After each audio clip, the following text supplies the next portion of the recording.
এই গল্পটা আমি আমাদের গল্প বানাইছি, আমি কনফিডেন্টলি বলছি যে এটা আমাদেরই গল্প। সামনে বলে যে পাকিস্তানি কপি, মানে এটার অ্যান্সার হচ্ছে আঙ্গর ফল টক।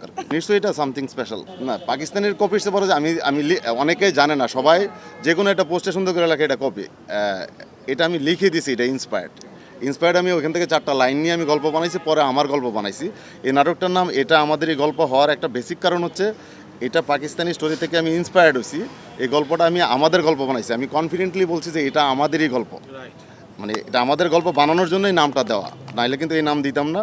এখানে প্রতিটা চরিত্র আমার সৃষ্টি করা, প্রতিটা চরিত্রের সংলাপ আমার সৃষ্টি করা, প্রতিটা চরিত্রের সম্পর্ক আমার সৃষ্টি করা, যেখান থেকে ইন্সপায়ার্ড হওয়া ওদের সাথে সম্পর্কগুলো মিল নাই।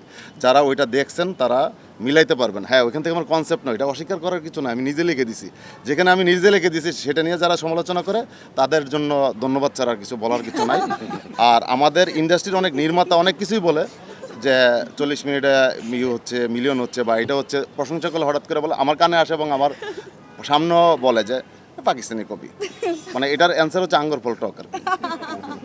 আর কিছু বলার নেই। কিন্তু আমি খুব পছন্দ, আমার খুব ভালো লাগছে যে দিছে, যে নিশ্চয়ই ওর চোখে লাগছে। নাটক তো হাজার হাজার হয়, এটা নিয়ে কেন পোস্ট করে?